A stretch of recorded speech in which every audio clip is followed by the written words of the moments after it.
हम गुनाहगारों सियाकारों के दरमियान आमद अहले बैत पर बावत बुलंद सलवात।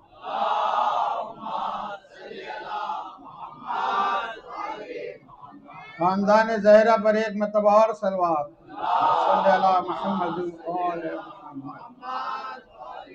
नबी और आले नबी पर अजदाद गरीब नवाज पर बावाज़ बुलंद सलवात।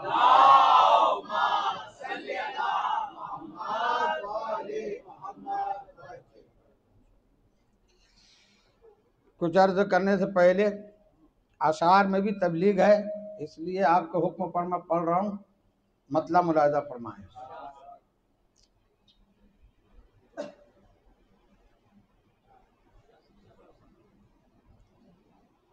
बोग़-ए अली ने इतना गुनाहगार कर दिया,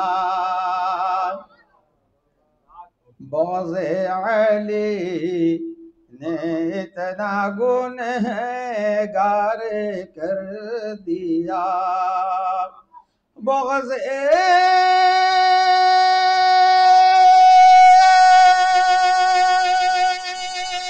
आली ने इतना गुनहगार कर दिया। सजदों ने साथ देने से इनकार कर दिया।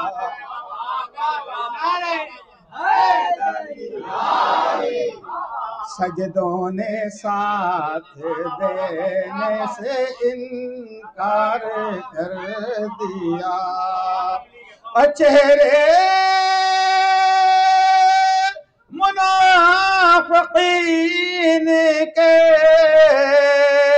नजरों में आ गए। हमने जो जिक्र हैदर कर्रार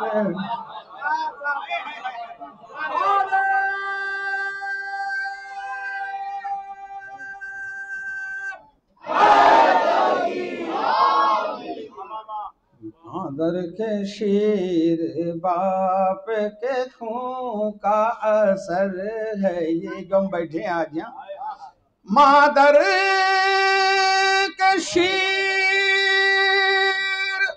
बाप के खून का असर है ये। फजले खुदा ने शह का आज़ादार कर दिया। फजले खुदा ने शह का आज़ादार कर दिया। और रसूल की सोहबत में तो सभी बेटे कल में मैंने बताया रसूल रहमतुल्लिल आलमीन है, मगर यही रहमत किसी को मोती बनाती है, किसी को जहर बनाती है।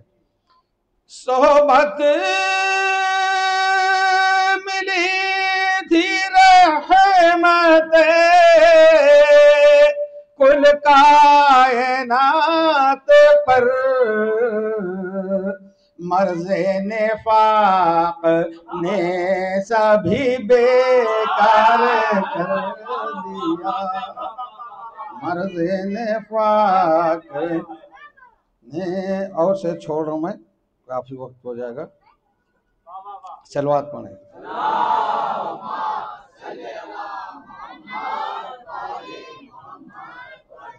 हल्की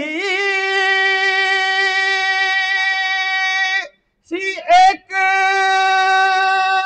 हसीने खुशी सारी छीन ली।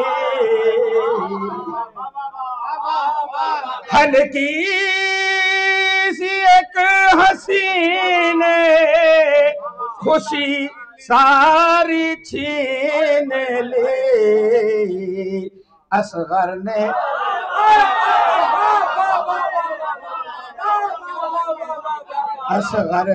फर मना पे बड़ा वार कर दिया।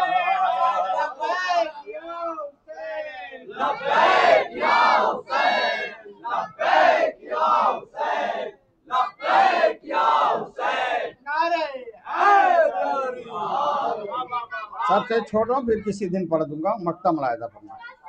चौखट के एक बोसे की हमजा ने की दुआ। चौखट के एक बोसे की हमजा ने की दुआ। ज़ैनब ने सारे रोज़ों का ज़वार कर दिया। ज़ैनब ने सारे रोज़ों का ज़वार कर दिया।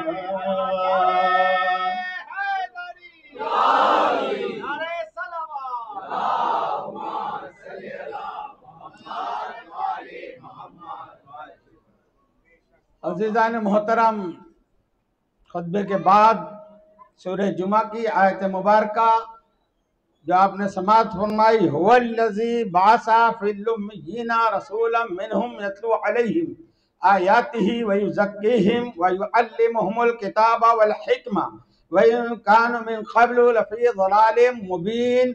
वो है जिसने रसूल मबूस किया, जिसने मबूस किया ऐसा रसूल।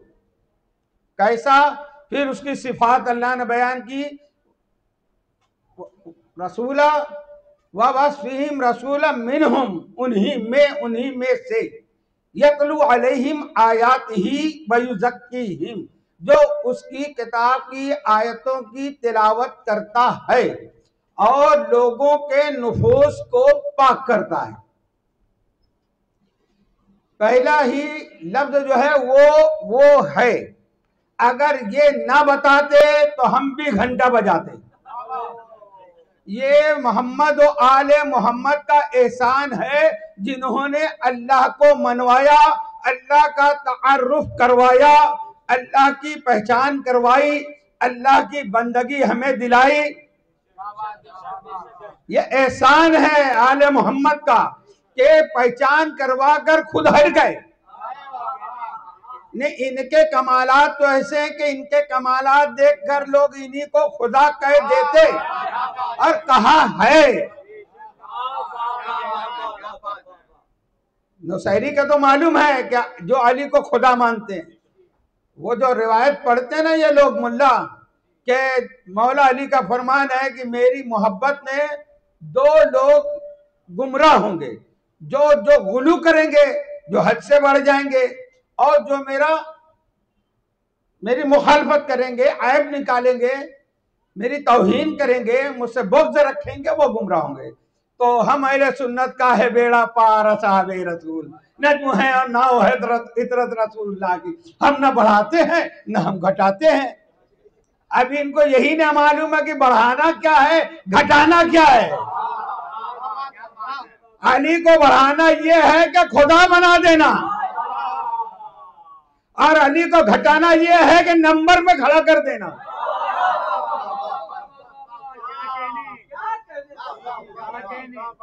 हम ओरिजिनल अहले सुन्नत हैं।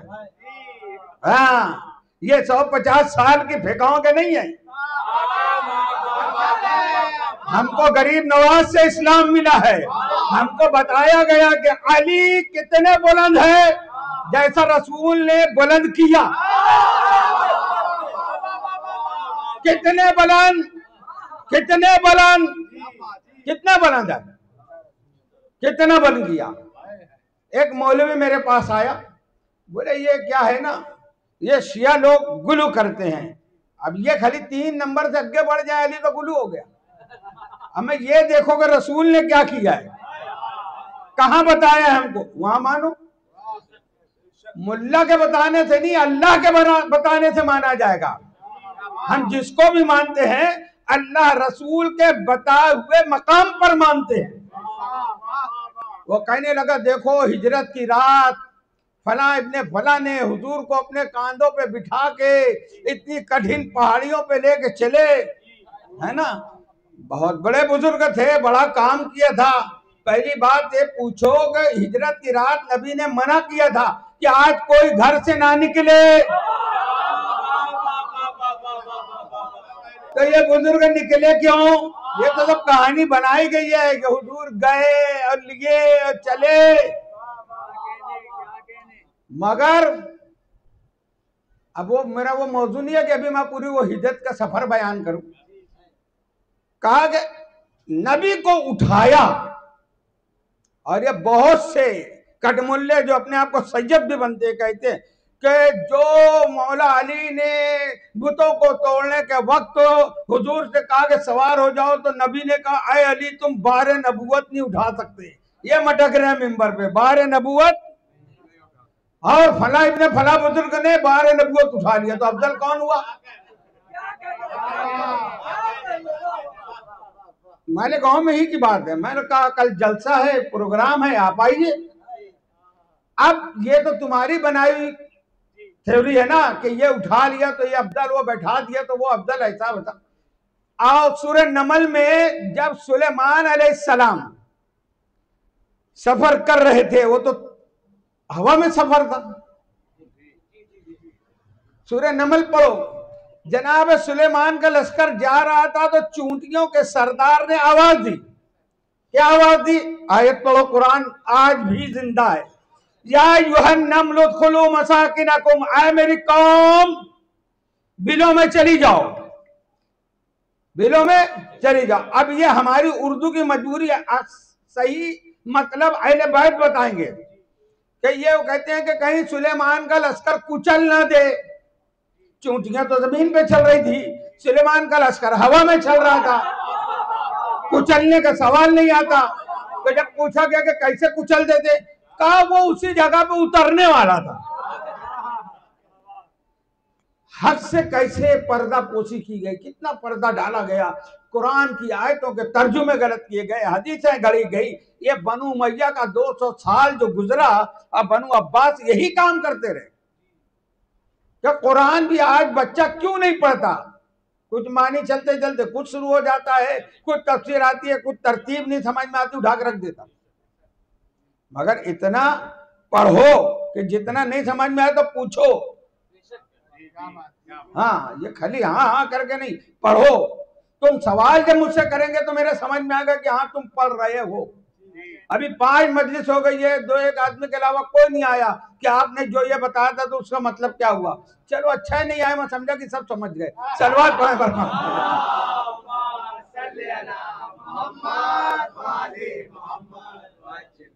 तो ये गलत तावीलें हैं क्या कुचल ना दे। दूसरा, वो वही उतरने वाला था, नहीं। कुरान कहता है कि ये जब ऐलान चूंटियों के सरदार का जनाबे सुलेमान अलैहिस्सलाम ने सुना तो हंस दिए, मुस्कुरा दिए, जाहिका हंस दिए और वहां फिर उतरे। ये इस बुनियाद पे उतरे जो ये आवाज सुनी थी, और फिर उस सरदार को उठाया। मुल्लाओ, नबी के बराबरी करने वालों कहते हो ना जलसों में, हाजी साहब क्या कहते हैं? उलमाओ उम्मती का अंबिया बनी इस्राइल। ये एक पगड़ी बांध रहे 7 साल ज़कात खाने की, और क्या कह रहे हैं? उलमाओ उम्मती का अंबिया बनी इस्राइल। मेरी उम्मत के उलमा बनी इस्राइल के अंबिया की तरह है। अबे बनी इस्राइल का नबी है सुलेमान, इतनी चूंटियों में पहचान रहे कि सरदार कौन है।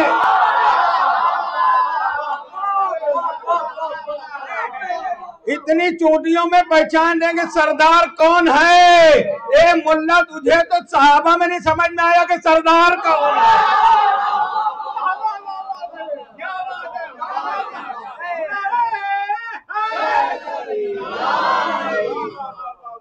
सरदार को जनाबे सुलेमान अलैहिस्सलाम ने उठाया, उठा के उससे पूछते हैं तूने ये बता कि क्या नबी जालिम होता है?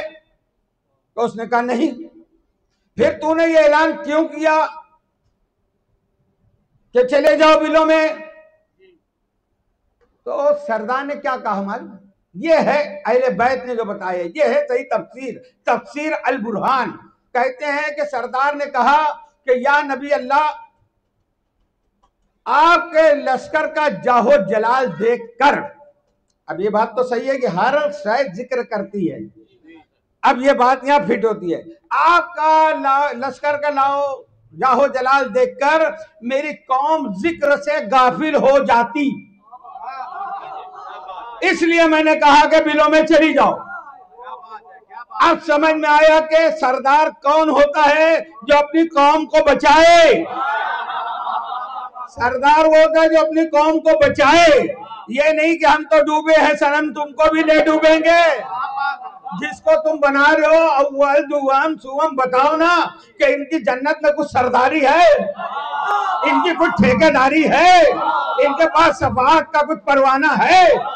या जो तुम जिसको मान रहे हो अपना पीर है मौका, बताओ ना हम जिसको मान रहे हैं। सुनो, वो कहता है फिर जनाब सुलेमान अलैहिस्सलाम ने कहा ये बता तू अफजल है कि मैं अफजल हूं? तू अफजल है कि मैं अफजल हूं? अभी जो बात सवाल पहले पैदा हुआ था ना, फला ने उठाया फला ने गिराया, जो अब देखो, ये कुरान से दलील हम देते हैं, कुरान की मानते हैं।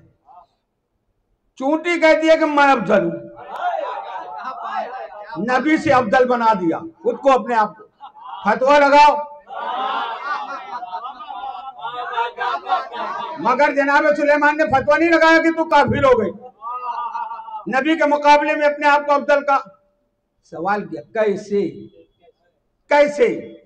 अब उसने कहा कि इस वक्त तो पूरी रुए जमीन पर आप अल्लाह के नबी हैं, आप सबसे अफजल हैं, और आपके हाथों पर मैं बुलंद हूं, तो वक्त के लिहाज से मैं अफजल हूं। अब ये दलील मिली हमको कुरान से कि जिसको नबी उठाए वो अफजल होता है।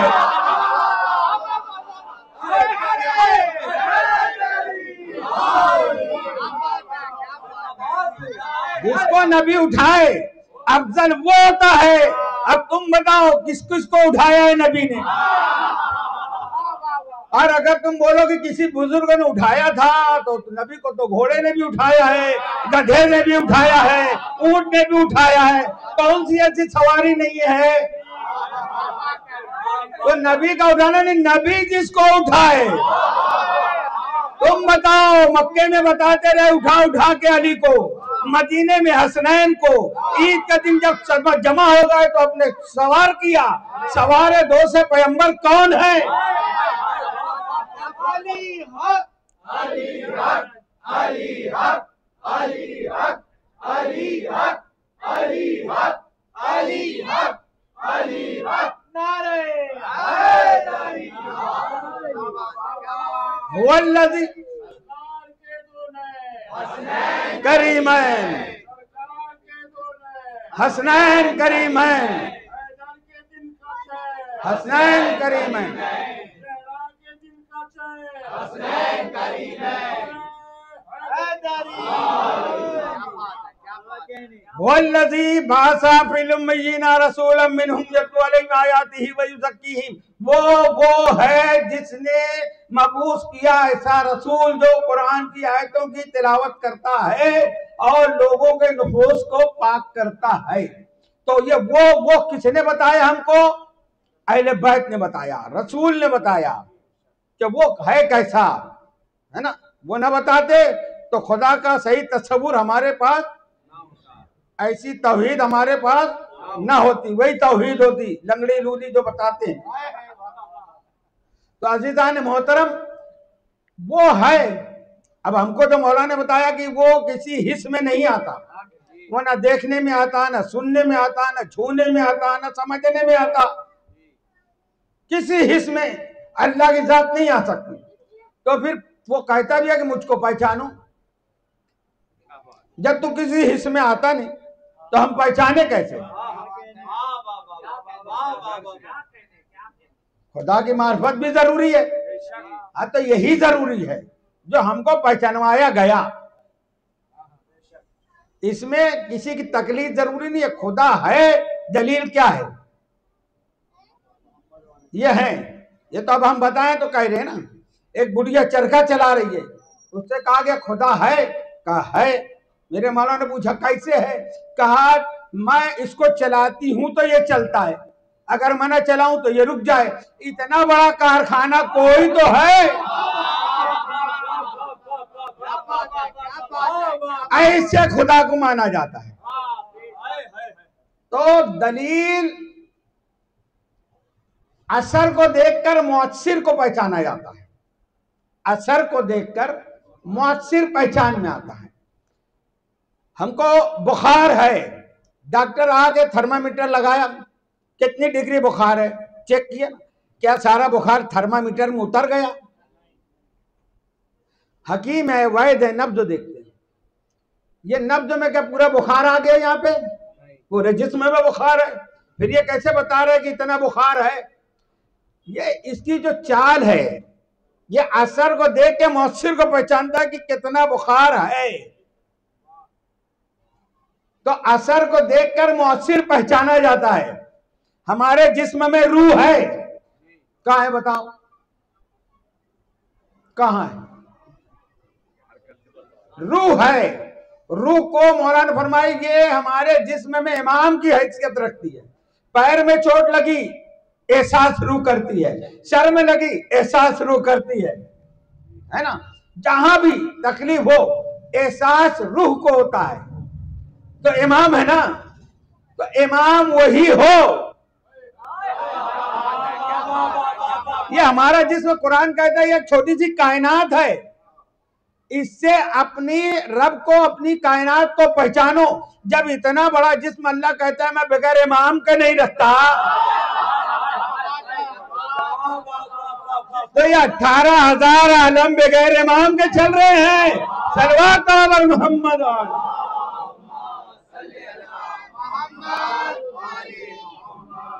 मानना पड़ेगा आज भी कोई मोहम्मद है, क्योंकि फिर कुरान कहता है कि अगर हक बातिल की बैयत कर लेता तो ये जमीन और आसमान खत्म हो जाते।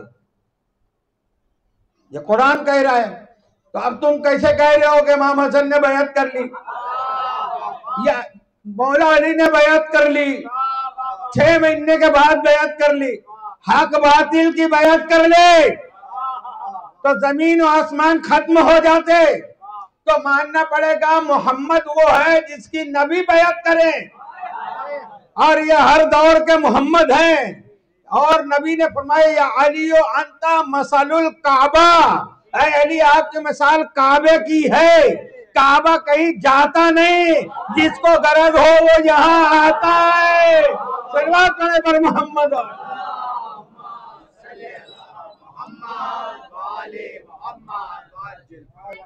तो हर दौर में एक मोहम्मद मौजूद है, इसलिए कि ये कायनात मौजूद है। ये दलील है कि नबी है, अली है, हसनैन है, ये पर्दे में, मगर फिर भी एक मोहम्मद जाहिर बजाहिर पर्दे में। वो तो हमको देख रहे हैं हमारा इमाम, हम नहीं देख सकते ना। और एक दिन आएगा, वो दिन का तो तुमको ज्यादा इंतजार है, हमको कम है, क्योंकि तुमको मालूम है जब वो आएंगे तो क्या क्या करेंगे। सल्लल्लाहु अलैहि मोहम्मद।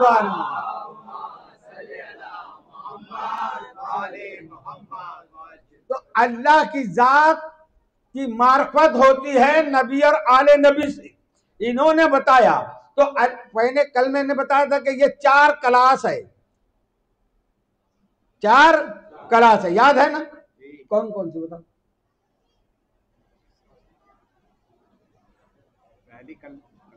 पहली क्लास जो है नबी की, उसका नाम है कुरान की आयतों की तिलावत करना। दूसरी क्लास का नाम है वयुज़क्कीहिम, नुफूस को पाक करना। तीसरी क्लास है किताब की तालीम देना।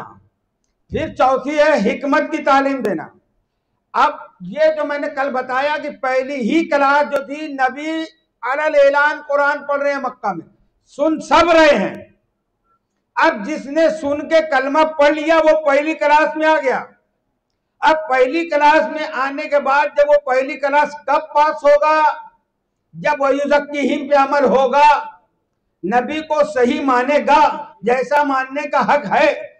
सिर्फ नबी नबी करने से वो मानने वाला नहीं होगा, इसलिए उसकी लियाकत खत्म हो गई, वहां पे वो फेल हुआ, वयुज़क्कीहिम की क्लास में नहीं आ सकता। अब जो वयुज़क्कीहिम में आया तो उनके नुफूस नबी ने पाक किए। नबी की नबूवत का कसूर नहीं है। ये कहते हैं कि अगर हम इनको ऐसा मान ले तो फिर नबी की गलती है कि नबी ने सही तालीम नहीं दी, सही तरबियत नहीं दी।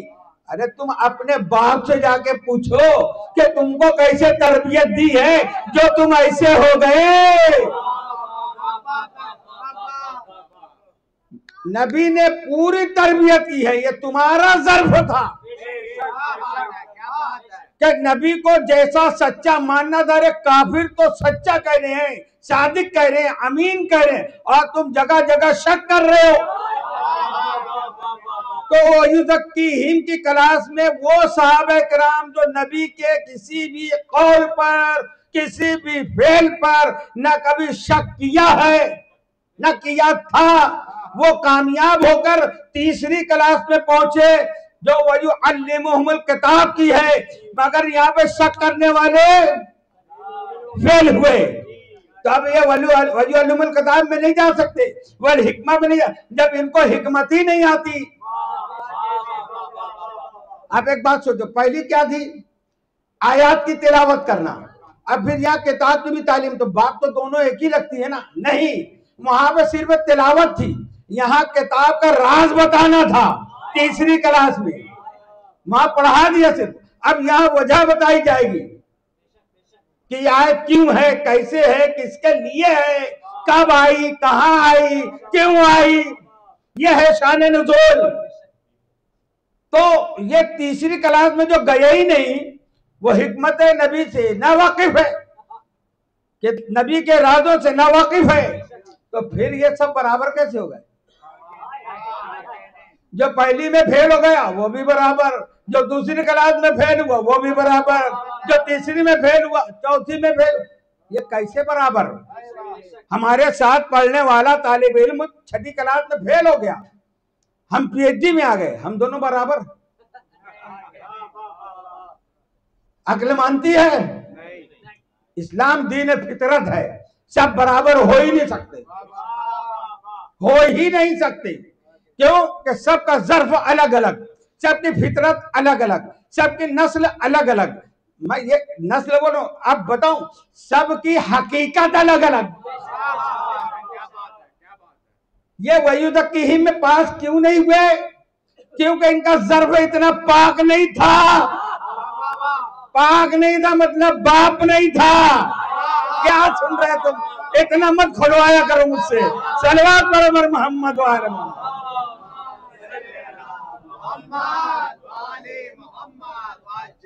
तो बराबर नहीं हो सकते, क्योंकि कुरान ऐलान कर रहा है, सूरह अल फुरकान आयत नंबर पहली ही है, बिस्मिल्लाहिर्रहमानिर्रहीम, तबारकल्लज़ी नज़्ज़ल अल फुरकान। अल्लाह की पाक जात, बुजुर्ग आला जात है जिसने फुरकान नाजिल किया। यह कुरान फुरकान है। फुरकान मतलब हक और बातिल में तमीज करने वाला, हक और बातिल को अलग अलग बताने वाला। तो किसको बताया कुरान ने? कौन है हक, कौन है बातिल? हमेशा यही बोल के छुट्टी लोगे कि यहूदी बातिल, हम हक पे हैं, मुशरिकीन बातिल, हम हक पे हैं। अच्छा, जब तुम सब हक पे थे तो आज क्यों मारे जा रहे? और सब हक पे थे, सब नबी की तालीम से आरास्ता हुए थे, सब नबी की हिकमत से आरास्ता थे, तो फिर 50 साल में नबी के घराने को कत्ल क्यों किया? तुम नबी की सुनते थे ना, नबी ने तुमको पढ़ाया था, नबी ये गलती नबी में निकालेंगे, फलाने में नहीं निकालेंगे कि नबी की गलती है कि तालीम मुकम्मल। नबी ने तो उठा उठा के बताया था ना कि इनके साथ अच्छा सुलूक करना, इनके साथ अच्छा सुलूक करना, मेरे बाद इनकी ताज़ीम में फर्क ना आने पाए। जैसे मैं हूं वैसे ये है, ये मुझसे है मैं इससे हूं। तो फिर क्या यही तुमने नबी को माना था?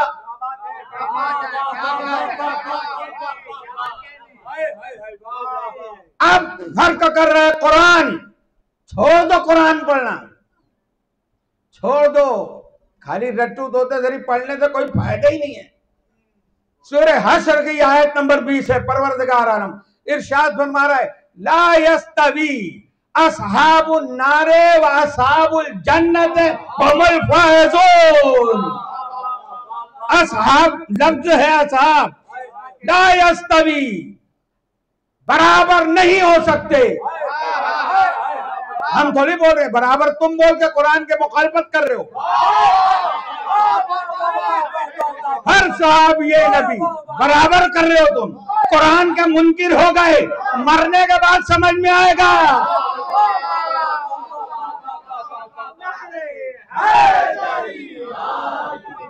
ला यस्तवी अस्हाबुन नारे व अस्हाबुल जन्ना, बराबर नहीं हो सकते जन्नती असहाब और दोज़ख के असहाब। अब बताओ, सब जन्नती तो ये आयत क्या झूठी है? माज़अल्लाह। अलिफ लाम मीम ज़ालिकल किताबु ला रैब फीह, ये कुरान है जिसमें कोई शक नहीं, कोई रैब नहीं, कोई ऐब नहीं। ये तुम्हारी बनाई हुई शरीयत में ऐब है। ये बनु उमय्या की शरीयत है जो तुम बता रहे हो। हम जो बता रहे हैं रसूलुल्लाह की शरीयत है। खुद पढ़ो, तुम्हारी सारी रिवायत है। कैसे कैसे लोग मरे, जंग में लड़ते हुए सहाबी मरा, नबी ने कहा मैं इसकी नमाज जनाजा नहीं पढ़ूंगा, सहाबी तो था ना, नहीं पढ़ूंगा। कहा क्यों? कहा ये जब आखिरी वक्त इसको तकलीफ ज्यादा हुई, ये बर्दाश्त नहीं किया, खुदकुशी कर लिया। खुदकुशी करने वाला फेल हराम है। तो नबी ने नमाज जनाजा किसकी नहीं पढ़ी? हमारे बाप की, तुम्हारे सहाबी की। तो फिर सब सहाबी बराबर नहीं हो सकते? जिसकी नबी नमाज पढ़े, जिसकी नहीं भी पढ़े, सब बराबर। एक क्लास नहीं पढ़ा है तुमने शरीयत का, बैठ गया और रुपये के बलबूते पर टीवी पे अपने बयानात दे रहे हो। मुल्लाओं को खरीद लिया है, मुफ्ती बिके हुए हैं। ये तो शुरू से बिकते आए हैं। ये अगर न बिके होते तो 9 लाख के लश्कर में कौन कौन नहीं था? हाफिज भी थे, कारी भी थे, मुफ्ती भी थे, मुत्तहिद भी थे, मुहद्दिस भी थे, सहाबी भी थे। तो बिकाऊ माल हमारे पास नहीं चलता। फिर हम नहीं देखते कितने बड़े बाप की औलाद है। क्योंकि कुरान ने हमको सबक दिया। नूह की हम ताजीम करते हैं, बेटे को नहीं मानते। अगर जब नबी के बेटे को हम नहीं मानते तो हाबी सहाबी का मतलब क्या रह जाता है? किसका भी बेटा हो, हुआ करे। आले रसूल का दुश्मन है, वो हमारे लिए कुछ नहीं हो सकता। क्योंकि कुरान कह रहे ला यस्तवी अस्हाबुन नार व अस्हाबुल जन्नह, जन्नती भी है, दोज़खी भी है। तो जन्नत दोज़ख बराबर है तो जहन्नम में चले जाना ना। फिर अल्लाह से कहना वहां जाके सब बराबर है, या अल्लाह सब बराबर है तो तेरी जन्नत और जहन्नम भी बराबर है, हमको जहन्नम में डाल दे।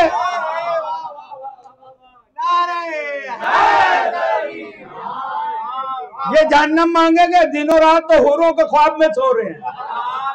हाँ, ये कर लो इतनी हुर मिलेगी, ये कर लो जन्नत में मलाई का कुआं मिलेगा, ये कर लो शहद की नहर मिलेगी, ये कर लो फला मिलेगा। ये मिलेगा कब? पहले मालिक जन्नत की चौखट पे तो नबी ने बताया है ना कौन मालिक जन्नत है, कौन साक़ी कौसर है, कौन सरदार जन्नत है।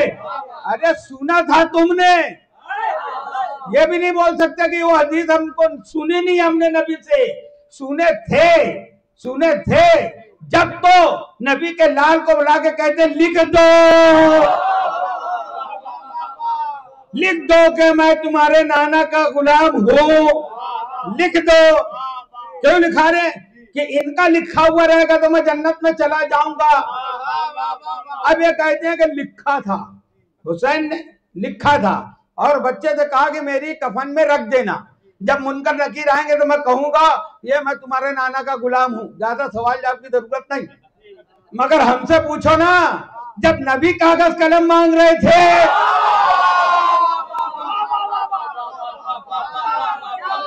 जब मेरे मौला हुसैन से कहा ना लिख दो, तो हुसैन ने कहा जब नबी कह रहे थे ला मैं लिख दो, तो तुमने क्यों रोका था?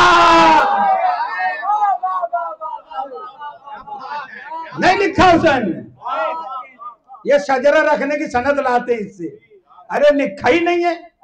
अच्छा चलो, लिखा या नहीं लिखा दोनों मान लो, जिसको जो समझना है माने। एक बात बताओ, तुम कहते हो हमारे बच्चों को अशरे मुबश्शिरा, 10 सहाबा वो हैं जिनको हुजूर ने जन्नती होने की बशारत दी। तो फिर नबी की बात पे यकीन नहीं था क्या? अगर रिवायत सही है तो इनका तो नाम है ना अशरा में। तो जब नबी ने दे दिया था जन्नत, तो नवाजा से मांगने की जरूरत क्या है?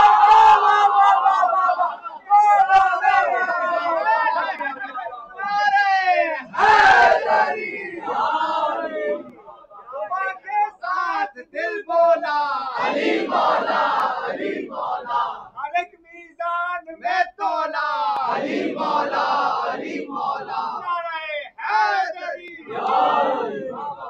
ये इस बात की दलील है कि असरा वाली रिवायत सही नहीं है। अगर नाना दे दी होते तो नवासे से मांगने की जरूरत ही नहीं पड़ती। अब जो बच्चा सवाल कर रहा था असरा के बारे में, समझ ले एक दलील। तो अजीजान मोहतरम, ये जो भी बनाएंगे, बनाई हुई बात जब फिल्टर प्लान में डाली जाती है ना, अहले बैत के सब सामने आ जाती है, क्या सही है क्या गलत है। तो अल्लाह का कुरान खुद कर रहा है कि ये कुरान नज़्ज़लल कुरान, ये फुरकान है, ये हक और बातिल में फर्क करने वाला है। तो हक और बातिल आज की दुनिया में नहीं देखा जाएगा 1407 14वीं सदी में कि फला मौलवी का मानने वाला वो हक पे है और फला का मानने वाला गैर हक पे है। हम तो रसूली के जमाने से देखेंगे ना कौन हक पे है। ये हो ही नहीं सकता कि एक जमात को तो अल्लाह पूरे जन्नती बना दे, तो हमारी क्या गलती है कि हम 1400 साल के बाद पैदा हुए। अगर सब जन्नती है साहबी, तो अल्लाह के ऊपर हम सवाल उठाएंगे, या अल्लाह हमको उस सदी में क्यों नहीं पैदा किया,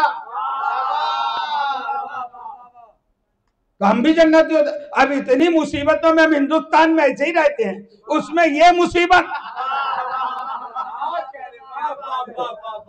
मुनकर नकीर तो ऐसे ही सोचेंगे ये ऐसे इतना परेशान हो के आए हैं। मगर बात यह है कि हक और बातिल देखा जाएगा तो ये इनकी बनाई हुई बात है कि उसके उनको नहीं बोल सकते, उनके बाद ये देखा जाएगा। उनके बाद नहीं, उनके बेटे हैं वो ताबई हैं, तो ये करबला में कौन थे, क्यों नहीं बोल सकते। यही सब पाबंदी लगाने के लिए मजलिस से रोका जाता है। अल्लाह के नबी ने अव्वल रोज से हक और बातिल बताया, क्या हक है क्या बातिल है। और मैंने कल एक मिसाल दी थी कि हमारे नबी की मिसाल क्या है, जनाबे मूसा अलैहिस्सलाम की, इन्ना अरसलना शाहिदन कमा अरसलना अलैकुम इला फिरऔन रसूला, कि हमने ऐसा रसूल भेजा है जैसे मूसा की तरफ भेजा था। और नबी ने मौला अली के बारे में क्या, अंता अलियो मिस्ल हारून मिन उम्मती, मेरे अली तुम मेरी उम्मत में मिस्ल हारून के हो। और कुरान की सूरह ताहा ने साबित कर दिया कि वज़कुर फिल किताब मूसा इन्नहु काना मुखलसन व काना रसूलन नबिया वहबना लहू मिन रहमतिना अखाहू हारून नबिया। तो हारून जो है मूसा के भाई भी हैं, मूसा के जानसीन भी हैं। जब हारून नहीं रहेंगे, मूसा जाएंगे, तो हारून उनकी जगह पर होंगे। तो कौम ने क्या किया था वो आपने सुना। अब हमारे सरकार भी जा रहे हैं छोड़ के। खैबर में जाने की टाइम रोका था अली को, अली तुम मत जाओ, तुम मत चलो। तो ये सारे दुआ मांगने लगे थे, इतना बड़ा पहलवान है मरहब, हम तो इनके भरोसे चल रहे थे, नबी ने इनको क्यों रोक दिया। चाहते जा रहे हैं, चिट्ठी भेज रहे हैं, घर आयत करीमा पढ़ो, दुआ करो। घर चिट्ठी भेज रहे हैं, हम जा तो रहे हैं, खैरियत नहीं है, मगर दुआ करो, नबी अली को भेज दें, नबी अली को बुला लें, नबी अली को बुला लें। ये खैबर में था। मगर जब गज़वे तबूक के लिए सरकार जा रहे थे, जब छोड़ ही दिया, नहीं लिया था, मौला अली ने कहा कि मैं हर जंग का फाते हूं। ये सवाल जवाब उनके दरमियान ही हमको समझाने के लिए। तो फिर मुझको गज़वे तबूक में क्यों नहीं ले चल रहे। तो सरकार ने जवाब दिया, क्या अली तुम मिस्ले हारून के हो, यानी नबी अब जाएंगे तो उनकी जगह पर कौन होगा, जो मिस्ले हारून होगा वो रहे। नबी चले गए। अब सरकार जब चले गए तो अब जो जिम्मेदारी पूरी नबूवत का हर काम जो है कौन करेगा, मौला कायनात करेंगे। नबी थे तो नबी नमाज पढ़ाते थे,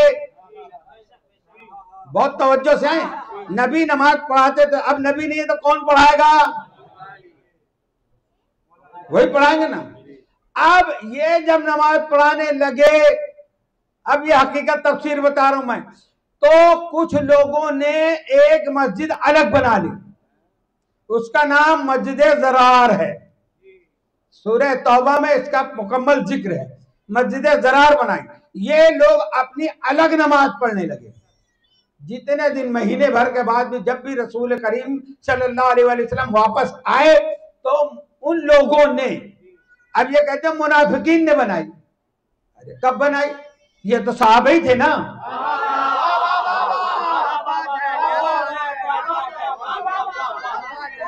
मस्जिद अलग बना ली, मस्जिद अलग बना ली। फिर जब सरकार वापस आए तो उन लोगों ने दरखास्त दी, एप्लीकेशन दिया कि आप एक मर्तबा जैसे मस्जिद तौबा में आपने नमाज पढ़ा दी, आज वहां 2 रकात नमाज पढ़ो, उम्रा का सवाब है, मुकम्मल उम्रे का, मकबूल उम्रे का। आज भी मदीने में है, हर हाजी जाता है नमाज पढ़।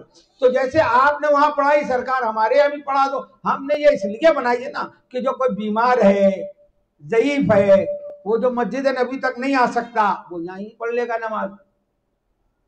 ये कितने सच्चे थे, कितने सच्चे थे। सरकार से भी झूठ बोल रहे हैं, यानी जिनकी निगाहे नबुवत दिलों को पहचानती है, उनके सामने चीटिंग कर रहे हैं। ये मरीजों के लिए हमने बनाई है, ज़ईफों के लिए हमने बनाई है। अल्लाह ने फरमाया वला तकुम, ऐ मेरे हबीब उसमें खड़े भी मत होना। अब हाँ नुक्ते पे आ रहा हूं, उसका नतीजा क्या है? अल्लाह ने फरमा दिया उसमें खड़े भी मत होना। और फिर फरमाया कि 2 सहाबियों को नबी ने हुक्म दिया कि जाके वो मस्जिद तोड़ दो, और तोड़ने के बाद खजूरों की दानों से, पत्तों से बनी है, उसको जला दो, और जलाने बाद उसको मलबे का ढेर में डाल दो। 3 हुक्म दे रहे नबी, उसको तोड़ दो, उसको जला दो, उसको मलबे के ढेर में बहा दो। हुक्म कौन दे रहा है? परवरदिगार आलम। नबी खड़े भी मत होना, वो मस्जिद जलवा दो। या अल्लाह, या अल्लाह, नमाजी तेरा घर जलवा रहा है, मस्जिद तोड़वा रहा है तू। हे अल्लाह, तू मस्जिद जलाने का हुक्म दे रहा है, मस्जिद तोड़ने का हुक्म दे रहा है, क्यों दे रहा है? कहा जो अली के बुग़्ज़ में बनी है। जब अली का बुग़्ज़ है तो अल्लाह की नजर में वो मस्जिद नहीं है। नबी के हुक्म तो मस्जिद तोड़ी गई।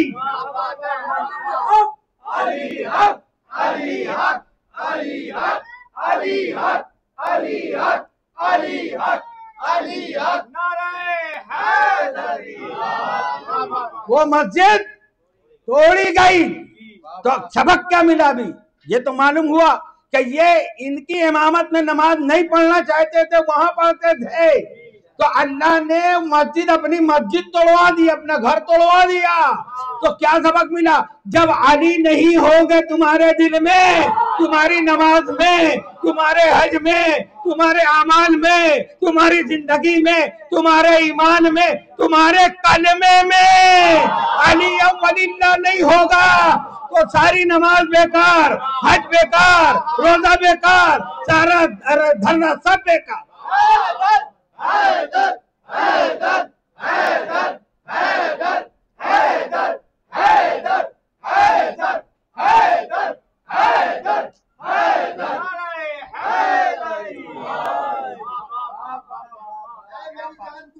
कुरान है तो क्या?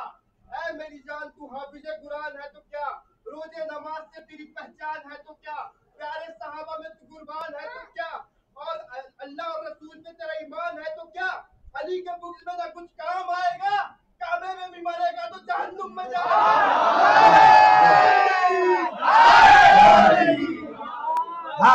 भाग गए, काबे में भी मर जाए, मदीने में मर जाए, हुजूर के पास दफन हो जाए, कुछ नहीं होता। अली जरूरी है। ये कुरान ने हमको बता दिया कि अल्लाह जब मस्जिद नहीं बाकी रखता तो किसी अहले गैरों को क्यों बाकी रखेगा? अपने ही घर तोड़वा दिया ना।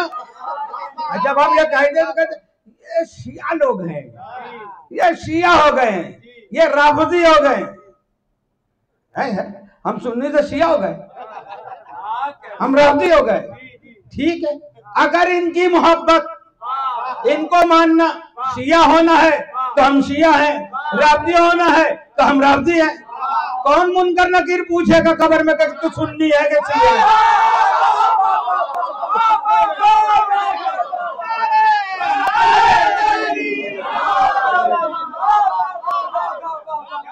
वो तो कब्र में मालूम पड़ेगा जब पूछेंगे कौन है तेरा इमाम। वहां शिया सुन्नी समझ में आएगा। और शिया शिया कोई बुरा लफ्ज थोड़ी है। शिया का मायने है मोहब्बत करने वाला, पैरवी करने वाला, उसको मानने वाला। शिया का मतलब ये है कि हम अली के मानने वाले हैं, हम रसूल के मानने वाले हैं। सुन्नी लफ्ज नहीं था रसूल के दौर में। जिसको जो मानता था उसको उसका शिया कहा जाता था। जो मौला अली को मानते थे, जैसे सलमान को, मिकदाद को रसूल कहते थे, शिया ने अली, शिया ने अली, शिया ने अली। और जो मौला से लड़ने आया उसको मानने वाले शिया ने माविया कहलाते थे। तो शिया लफ्ज बुरा नहीं है। शिया का मानी जो जिससे जो माने। अब मानने में फलसफा ये है कि किसको मानता है। हम शिया हैं, अली के शिया। तुम किसका शिया हो मालूम पड़ गया। ये नारे जो लग रहे हैं, आज तुमने अपनी औकात और अपनी जात बता दी कि किसका शिया तुम हो। शिया तुम भी हो, शिया हम भी है। शिया तुम भी हो, शिया हम भी है। अब फैसला कयामत में होगा, वो तो हमको मालूम है क्या होगा। हम यहां से बता रहे कि अगर जन्नत चाहते हो तो ये शिया बनो।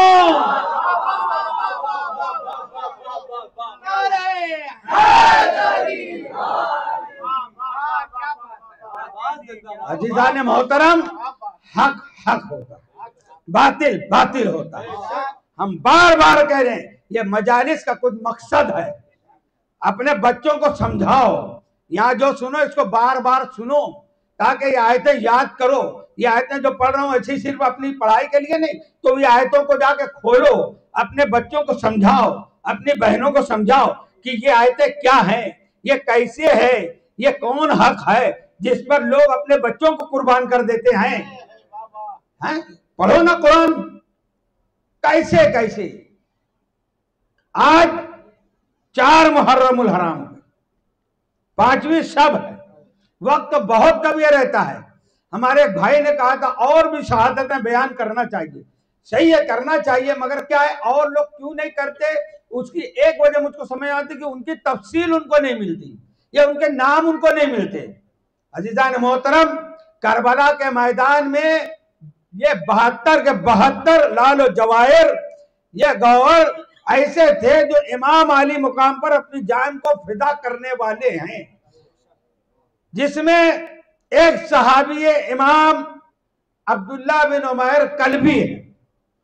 अब्दुल्ला बिन उमैर कल्बी रजी अल्लाह ताला अन्हु अलैहि सलाम, ये बस एकदम नए नए कूफा में रहने आए थे। मगर जब काफिला इमाम हुसैन गुजरा तो इन्होंने पूछा कि कैसा काफिला है, ये कहाँ जा रहा है। जब हकीकत उनको मालूम हुई तो वो आप अपनी बीवी के पास आके पूछते हैं कि ये ऐसा ऐसा मामला इनके साथ है, और मेरी बड़ी तमन्ना थी कि मैं रसूल के ऊपर कुर्बान हो जाऊं, ऐसी बीवी बनो कि ये इमाम के लिए, रसूल के लिए अपने शौहरों को मत रोको, ऐसे बनो जैसे अब्दुल्ला बिन उमैर कल्बी की बीवी है, कहती है बराबर तुम्हारा अल्लाह तुम्हारी मुराद को पूरी करे। शहीद होने के लिए बोल रहे हैं। बीवी क्या कहती है, अल्लाह तुम्हारी मुराद को पूरी करे, और खाली तुम नहीं मैं भी चलूंगी। दोनों मियां बीवी करबला आ गए, इमाम अली मुकाम की खिदमत में आए। आशूर के दिन अब्दुल्ला बिन उमर कल्बी ने इजाजत मांगी, मौला ने इजाजत दी। जब आप गए हैं तो एकदम शुरू का मार्का था। पहले पहले यसार नाम का पहलवान जो अमर साद के भेजे हुए थे, 2 पहलवान आए, उन दोनों को एक बार में किसी ने फिनारे जहन्नम किया तो अब्दुल्ला बिन उमर कल्बी ने किया। फिर उबैदुल्लाह बिन उमर बिन साद ने 500 सवारों का लश्कर एक साथ इनके ऊपर भेजा। जब ये सवार बढ़े और हमला करने लगे तो आपकी बीवी आगे बढ़ी, वो उन पर हमला करने लगी। तो इमाम ने कहा नहीं, बीवी पे जिहाद नहीं है, तुम लौट आओ, ये है इत्तिबा और इताअत। इमाम के बुलाने पे बीवी वापस भी आ गई। अब्दुल्ला बिन उमैर कल भी लड़ते लड़ते अल्लाह की राह में इमाम की मोहब्बत में इस दारे पानी से कूच फरमाते हैं। इन्ना लिल्लाहि व इन्ना इलैहि राजिऊन। अज़ीज़ान मोहतरम, इसी तरीके से और भी असहाब हैं, मैं इंशाअल्लाह एक न की जिक्र करता रहूंगा। अक्सर आशूरे में जब अहले बैत की कुर्बानियां पेश की जाती हैं तो उसमें जनाब कासिम का जिक्र तो होता है, मगर उनके और भी तो भाई हैं, 3 भाई और हैं इमाम हसन की औलाद। उसमें एक है जनाब अब्दुल्ला बिन हसन अलैहिस्सलाम। ये जनाब कासिम से भी छोटे थे। तारीख कहती है कि ये जनाब कासिम की उम्र कितनी बताई जाती है? 13 साल। अब उनसे भी छोटे तो कम से कम 2-3 साल तो छोटे। ये कब जिहाद के लिए निकले हैं? कब निकले मालूम है? जब इमाम अली मुकाम के ऊपर तलवार चलाने वाला था सिमर मलून, ये छोटे बच्चे ही थे, जनाब ज़ैनब के साथ खड़े थे। इनको बर्दाश्त नहीं हुआ कि मौला के ऊपर तलवार चला देगा। ये खैमे से निकले और जाकर इमाम अली मुकाम के सामने उसको मारने लगे। उसने जो मारा तो ये इमाम के ऊपर लेट गए, और जब इमाम के ऊपर लेटे तो इनका एक बाजू शहीद हो गया, सिर्फ जिल्द लगी हुई थी। तो उस वक्त तो मेरे मौला इमाम हुसैन ने कहा, अरे मेरे बच्चे, अल्लाह तेरी शहादत को कबूल करे, तू भी अब बहुत जल्द मेरे साथ नाना जान के पास पहुंचने वाला है। आखिर जब सिमर ने तलवार चलाई, उसके साथ साथ इमाम हसन का लाल अब्दुल्ला बिन हसन भी शहीद होके राहिए खुल्द बरी हुआ। इन्ना लिल्लाहि व इन्ना इलैहि राजिऊन। आज उस शहीद का भी जिक्र करना है कि जब मैदान करबला बिल्कुल तैयार हो गया कि अब जंग होना शुरू होगी, उसी रात को हर कोई अपने खैमे में दूसरे दिन की तैयारी कर रहा था। हर कोई धार लगा रहे हैं, तलवारों को तेज कर रहे हैं। सुबह का वक्त होने वाला था, बिल्कुल करीब थी कि अब सुबह आशूरा का इजहार होगा, सुबह हो जाएगी। उस वक्त हुर अपने खैमे में भी वही काम कर रहा था। उसके भाई भी है, बेटा भी है, भतीजा भी है। इस अब ये हवा जो है ना, कभी कभी बड़ा काम करती है। ये हवा का रुख बदलता है तो जिधर से आती है उधर की आवाज भी लेके आती है। जब वो हवा चली तो वो हवा खेमे अहले बैत से हुर के खेमे की तरफ चली गई। अब पैगाम सवाल आती है, ये क्या लाती है कि हुर को एक आवाज आती है, जो छोटे छोटे बच्चे हैं उनकी आवाज आ रही है, अलतश अलतश अलतश, प्यास, हाय प्यास, हाय प्यास। हुर के कानों में आवाज जैसी पड़ी ना, फिर किसी बीवी की आवाज आई, किसी बीवी की आवाज आई। आवाज क्या आई कि हुर, मैंने तेरा क्या बिगाड़ा है हुर, मैंने तेरा क्या बिगाड़ा है, तो क्यों मेरे बच्चों के दर पे आजार है। वो कहते हैं यहाँ कोई बीवी तो नजर नहीं आती। ये कौन है? हुसैन की माँ है। सालार लश्कर था ना, लश्कर रोकने वाला यही था, सबसे पहला खताकार यही था, हुसैन को घेरने वाला यही था, घेर के लाने वाला यही था। हुर निकला, अमर साहब के पास गया, कहा हुसैन ने 3 शर्त रखी है, क्या और कोई शर्त मंजूर नहीं हो सकती? और कोई शर्त मंजूर नहीं हो सकती कि ये यहाँ से मदीना चले जाएं या कहीं और जाएं या खुद यदि से जाकर बैत करें, जंग ना हो। मैं नहीं जानता था कि जंग होगी। अमर साहब ने कहा नहीं, ये तो अमीर का हुक्म है, अब तो जंग होगी। बस जब उसने तय कर लिया, हुर अपने खैमे में आया, कहता है मैं जन्नत और जहन्नम के बीच में हूँ, मैं जन्नत और जहन्नम के बीच में हूँ। मेरे बेटे, मेरे भाई, मेरे गुलाम, तुम्हारी क्या मर्जी है? मैं देख रहा हूँ कि एक तरफ जन्नत है, एक तरफ जहन्नम है, क्यों ना सैयदा के लाल पे कुर्बान होकर हम जन्नत को कबूल कर ले। बस ये मशवरा हुआ। भाई ने कहा मैं भी चलता हूँ, बेटे ने कहा मैं भी चलता हूँ, गुलाम ने कहा मैं भी चलता हूँ। ये छोटी सी फौज लेके और यजीदी फौजियों के दरमियान से बहुत तेज ये नारा लगाते हुए निकला, ये नारा हुर का था जिस वक्त फौज शाम से निकला कि देखो यूं निकलते हैं जहन्नम से खुदा वाले, कि देखो यूं निकलते हैं जहन्नम से खुदा वाले। हजारों में 72 तन थे तस्लीम और रजा वाले, हकीकत में खुदा उनका था और वो थे खुदा वाले। जनाब हुर ये नारा लगा के इमाम आली मुकाम की खिदमत में आने लगे। कहते हैं मैं बहुत शर्मिंदा हूं फातिमा के लाल से, सैयदा के लाल से, देखो मेरी आंख पे पट्टी बांध दो और जब देखना कि मैं इमाम के करीब गया हूं तो बेटे मुझको बता देना, मैं उनके कदमों में गिर के माफी मांगूंगा। और मुझे यकीन है ये रहमतुल लिल आलमीन का बेटा है, मुझे माफ कर देगा। ये यकीन के साथ आए, करीब आए। बेटे ने कहा कि हम बिल्कुल अब करीब है इमाम के खेमे के। इमाम भी देख रहे थे, मुलाहिजा कर रहे थे। कहते हैं देखो कोई हमारी तरफ आ रहा है, कोई आ रहा है।